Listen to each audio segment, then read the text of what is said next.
Well, moving forward, introducing one of the things that we've had since the beginning, but it's come quite a long way, is what's called universal control. Now, when you sell or purchase a StudioLive board, inside the box comes a couple things. The 2 FireWire cables, power cable, obviously the mixer that you selected, and some CDs, of which the universal control driver is on there, the capture CD, and the Studio One artist CD. And this is a whole bunch of stuff to give to a customer at a really good price. So the universal control too, like if the CDs get broken or the guy buys it and his drummer takes it, which, you know, these drummers are always taking stuff, you can always go to the Presonus website and download the correct version for your operating system. Windows or Mac, we don't care. You know, I oftentimes say to the person also, you know, if you have internet connection, just download the current one, you know, and you don't have to deal with putting a disk in and out anymore. I mean, that's how lazy some people are, but you know, it's whatever. You're getting the latest and greatest. But anyway, universal control starts up, and it first off looks like this. You'll see this tiny little screen right here. And what you'll see on there is, first off, the ability to change the sampling rate, which we could do on the board by itself, but here's another way to do it. The clock, or what safe mode is. And you'll see under settings that you can check firmware. And if this doesn't have the right firmware, you'll see instantly the picture of the surface, the mixing board, doesn't show up there. And actually your screen turns black and it says, please update me now. Okay, so it kind of forces you instantly to update your surface. And you got to be sure, because it'll say, do you want to restore your original settings or wipe the board to fresh? When you wipe the board to fresh, you wipe the board to fresh. If you know, if it's the day of a show and you guys have worked on 60 some presets and you wipe the board to fresh, those are just memories of a summer day in winter. But you go through the editor and it'll tell you this is up to date, as this board is. And it'll tell you your driver version, all that kind of stuff. You can make a couple other quick changes on here to either have this always on the top, the mixer always on top of any other windows that you open. You can change your meter decay to fast, slow, or normal, your meter style, and you can actually still do a factory reset on this board.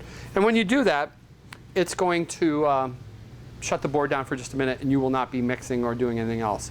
You know, same goes when you're doing a firmware. Don't disconnect your cable, a firmware update. Don't disconnect your cable from the hardware unit. It's not a pretty day. Make sure you have a full battery on this laptop, or preferably have it plugged in. Tell your drummer to step away from the board. I'm gonna make drummer jokes. I play drums. But take it very seriously. So anyway, you click on the board right there, and up comes this wonderful, wacky window that also is a representation of the board. So you notice my meters are down here, okay, and they match what's going on up here. You see the happy blue lights right there? The other thing that we'll notice is I can go ahead and hit mute here, and whatever I do on the board happens on the screen, and likewise, okay? I can change my subs and auxes, all that kind of stuff. Now if I click on one of these blue channels, here's another representation of the fat channel. And this is what a gate looks like, okay? It's going to look like that, okay? And you'll notice how it's changing on the board as well. This is the maximum that it's going to allow something to go. Well, when I scroll over, here's my EQ. You know, I can make a real nice inverse bell-shaped curve. Come on, baby. There you go. Right? And that should sound good, right? Take everything out of the middle. But you'll notice the lights moving around on the mixer as well, because this represents that. But you have the ability to look at the fat channel. You have the ability to look at the entire overview of the entire board. Here's your graphic EQ down here, and your mains, your subs, all that kind of stuff. Here's your graphic EQ page. where you can scroll through all those and you go to the different EQs that you want. And also change, the drop-down menu tells you is it assigned to your main mix, your sub mix, your aux mix, or whatever have you. You can also in this screen detach the 7 and 8 and make it, or attach it so it's stereo or mono. So whatever you do up top, see like that? Whatever you do up top happens down below on unit 2. Here's your copy and paste button. See how you hit that? Everything's blinking again. But one of the neat things to do over here, though, is you've got these 2 windows on the side that you can hide the browser very easy if you just go like this. It disappears, and then show browser.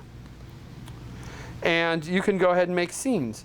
So just as you can recall a scene on there by pressing scene, turn the encoder to scene 20, hit recall, over here you just grab it and drop it onto the board. See how that works? Now you see the board all blink up in light. I changed the scene. Now you can also get scenes off of the board and put them into here, and this is a way to back it up. Or if you know you're going to another school or church that has that StudioLive 24, you have all that stuff already in your computer, why drag your board? Just take your computer and make this board become yours when you show up by dragging your info onto it. See how that works? Yes, sir. You can back up everything that's on this board onto the computer. Yes. And if you restored it to fresh, yes, you could back it up from the computer to the board. Yes. Okay. Kind of cool? Mm-hmm. All right. Well, and then you'll notice over here there's fat channel presets, effects presets, graphic EQ stuff, effects, and then specifically this last tab here is backup. And you'll notice there's a date of each of the backups. And you grab that, drag it over, and go. Now, when you click on effects, check this out. On the memory, on the board, here we have Studio A. We can go ahead and go to Overview again here. And I can drag effects onto specific things. I'm sorry, drag effects out of here. Or I can go to EQs or fat channels. And we have presets. Check this out. I don't know if you ever saw this before. But we've got kick drum, jazz, or kick jazz, toms mild, vocal male, vocal to male. So you can go in here really quick and drag these onto channels. Okay? And boom, that's preset for a vocal channel. Boom, this is preset for my favorite, conga channel. And just drag the presets on. And they're going to get you really close, plus or minus the quality of your microphone, the gain in your system, all that kind of stuff. Kind of cool? Now, this is where it gets a little fun. Mac or PC, you just need to have it connected to a wireless. Today we're using the house wireless at your facility. So I went through my settings on the Mac. On a PC, you go through control panel and all that kind of stuff, and you pick this out to be on the wireless.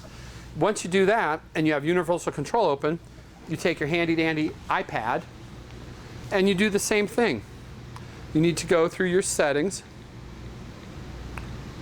and make the iPad be on the same wireless. Which is pretty easy to do. And then you have previously downloaded this handy little app called StudioLive Remote. And we give you 2 versions of this. A offline version, so if you wanted to just show somebody how it worked and what you're looking for, or give them a quick demo before you're actually in the middle of a show, you can get them accustomed to it. But you go for the online mixers and you'll see an inventory suddenly show up of any of the Presonus family items that are on that one network. And as you see here, we even have an IP address underneath. I hit connect.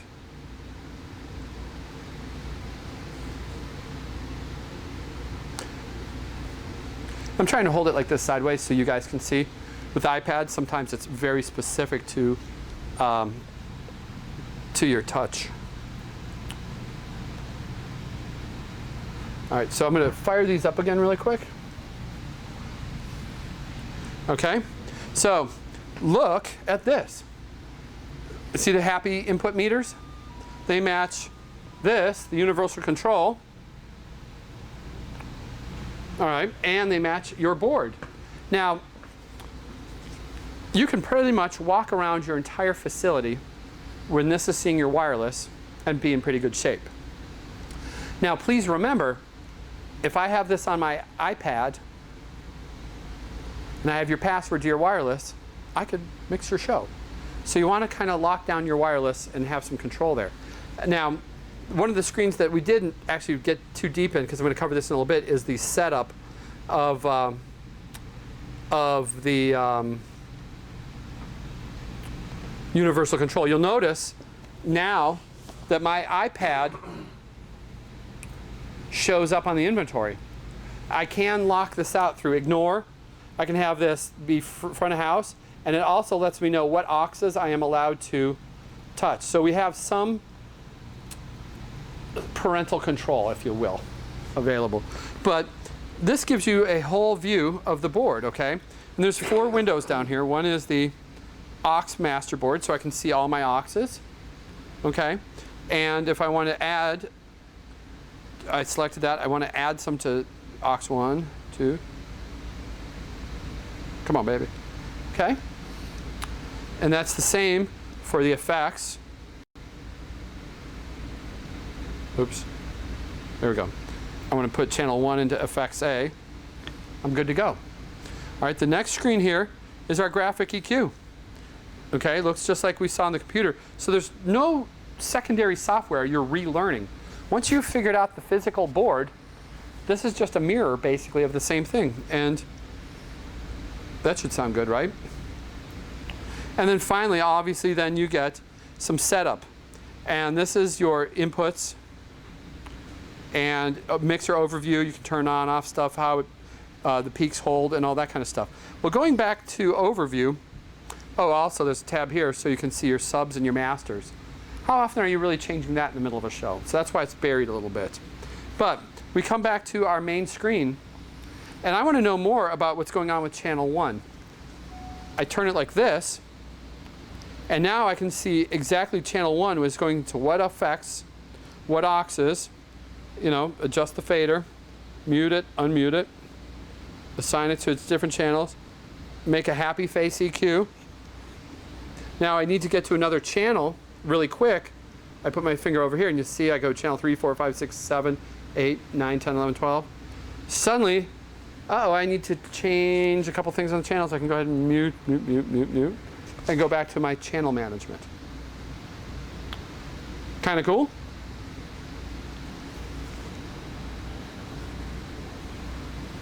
Here, you want to take it? Oops. Did I unplug it? Nobody wants to touch the iPad. All right. Well, the secondary little friend to that is something that works on an iPad, iPod Touch, or iPhone. And this is called the QMix. Okay, and you download these from the App Store, just like we saw. Can you see that on the camera okay? It's going to show you an online demo version, or an offline demo version, or the actual version. The mixer that is live shows up on there, and you connect to it. Again, you have to go through settings, put this on the same wireless. All right, and suddenly this screen shows up. So you turn it this way. Now, I've already been either authorized to touch other auxes, or I've been locked out, as you see. So I'm only allowed to make my aux mix, my wedge, or my in-ears. And I can go ahead and let's see, Eric's on channel 1. Boy, I like his singing. Plus, it really helps me. Chris, not so much, because he's always loud in guitar. Mark, you just always want some Mark. I mean that in the music way. Kidding. And then you can also see you've got live meters bouncing right there. Okay? You turn it like this. Now you get to go ahead and adjust more of me or more of that aux mix in your wedge. Kind of cool. And then there's some settings here again of picking out your inputs and all that sort of stuff. It's an admin page. All right. So back to audio, the whole thing this is all about. Right out of the box, this thing ships with capture. And we've talked about this before. There are not too many huge changes in capture. It's still pretty much a 3-click recording solution. So you go ahead, you go to File, you go to New Session, create a new session, hit OK. And this thing is going to be able to tell which of our surfaces it's plugged into. And it will automatically create the matching amount of recording channels. And channel recording 1 is assigned to channel 1 on the mixer, 2 to 2, 3 to 4, 3. So the click 1 is make a new session. Click 2 is arm all tracks. Click 3 is record. So if you can run a mixer, you can also record. Because what's going on is the audio passes through the mixer and then straight to capture. All it does is capture the audio. When you go across this toolbar, there's no cut copies, pasting, drawing of frequencies, plugins, and all that sort of stuff. It basically works almost like a good old-fashioned reel-to-reel and captures the audio at the sampling rate you've selected. Now you want to go mix, you just unarm these tracks and go back through the board, do your effects, this, mute a channel, unmute a channel, reverb here, no reverb there. And arm the bottom channel that I don't know if you saw or not because of the big screen, but there's the 25 and 26, which is your left and right. And you can make a mix like that. Very, very on and more. If you can use a mixing board, you will be recording tonight. Because even if you want to do more than just this, you can take this capture session and import it into a larger DAW. And we're going to talk about that in a minute. Now, one of the things that is in here that I didn't mention is when you're recording, you'll see right here markers. And you can go ahead and hit a marker 1 at the end of a first song. Oops, hold on, let's hit this stop here. We are not recording. Now we are recording. Oh, you know what? Why we're not recording? Click 2, arm all.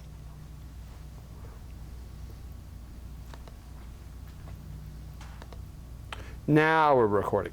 All right, go ahead and hit a marker 1 at the end of first song. Hit a marker 2 at the end of the first song, or beginning of first song, end of first song. Marker 3, 4, that was another quick song. 5 is a short speech by Abraham Lincoln's third cousin. Another speech ending. So now you have these markers in there, okay?